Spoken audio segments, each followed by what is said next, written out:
Have you ever just stopped and wondered how AI seems to predict, well, everything? From your next Netflix binge to tomorrow's stock market? It feels like this impossibly complicated black box world. But what if I told you the secret behind it all is actually way simpler than you think? Today, we're going to pull back the curtain on the two secret weapons that power most of the predictive AI you see every day. Right? If you've ever tried to learn about machine learning, you know it feels like you're drowning in this alphabet soup of acronyms and weird technical terms. There are literally hundreds of algorithms out there. It's just overwhelming. So how do the experts, the people who do this for a living, actually get results? Where in the world do they even begin? Well, here's the secret, and it's a big one. Despite that dizzying array of choices, data scientists know that for the vast majority of real-world problems, you can get top-tier, or at least near top-tier, performance using just two families of algorithms. That's it, just two. And in this explainer, we're going to break them down.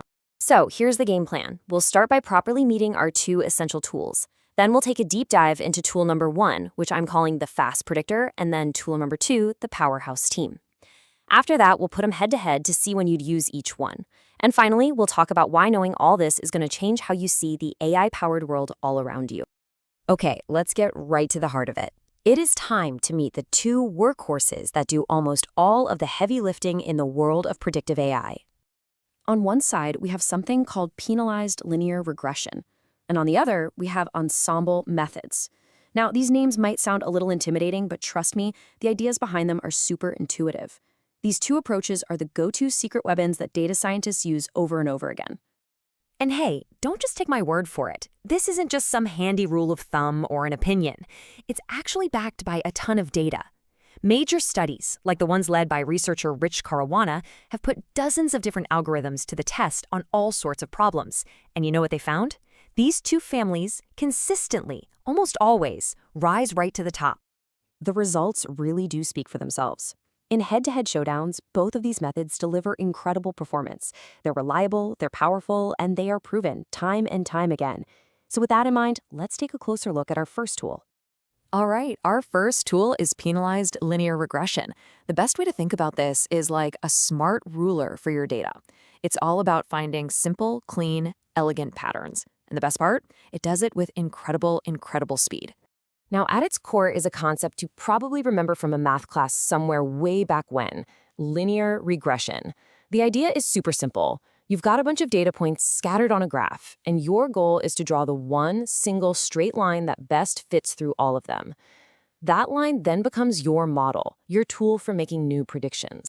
But there's a classic problem with this simple approach. Look at the image on the left. That's a good fit, right? The line captures the general trend of the data pretty well. But now look at the one on the right. See how that line is twisting and turning to hit every single point? That's what we call overfitting. The model is trying way too hard. It's memorizing the random noise in the data, not learning the actual signal. An overfit model looks perfect on old data, but it's going to be totally useless for predicting anything new. So how do we fix that? Well, this is where the penalized part comes in, and it's pretty clever. The method adds a penalty that discourages the model from getting too complex. It's like putting a leash on it. It adds a little cost for every twist and turn, forcing the model to stay simple and straight. This stops it from chasing after all that random noise and makes it focus on the real underlying trend. It's a much more robust way to do things. So what's the payoff? Well, the benefits here are huge. First off, these models are extremely fast to train. We're talking lightning fast, which is a massive advantage. They also work incredibly well on what's called wide data. Think genetics, where you might have thousands of different variables. Plus, as a little bonus, they can actually tell you which of your variables are the most important for making a prediction. Okay, so that was our super fast smart ruler. Now let's switch gears and look at our second tool.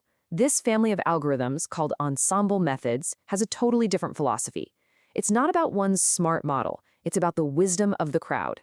The core idea here is absolutely brilliant in its simplicity.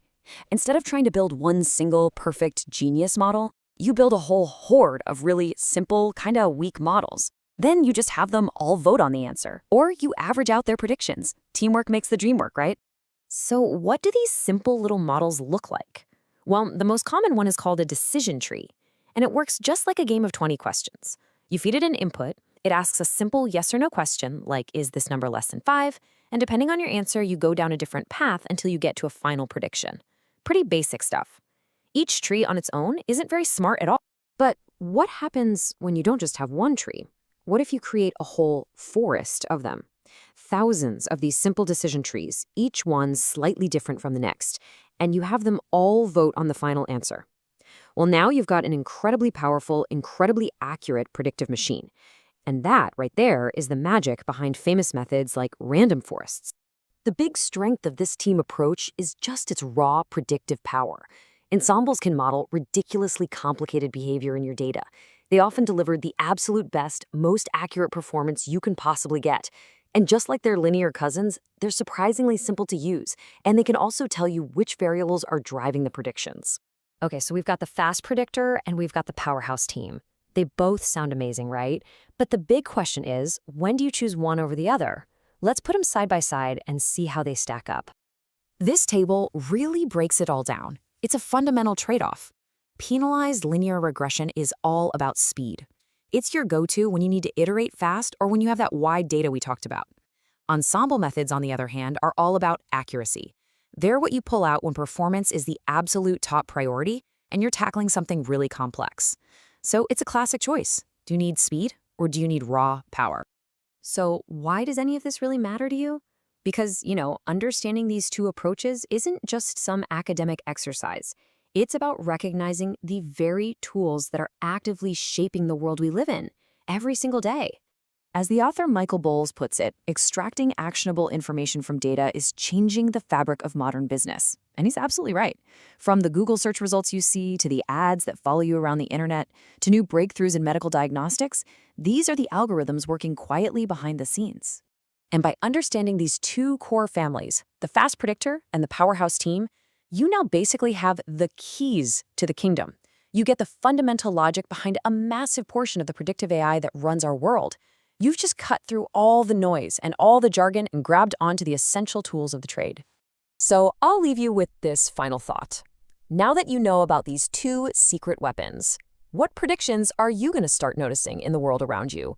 And more importantly, will you be able to guess which tool is doing the work behind the scenes?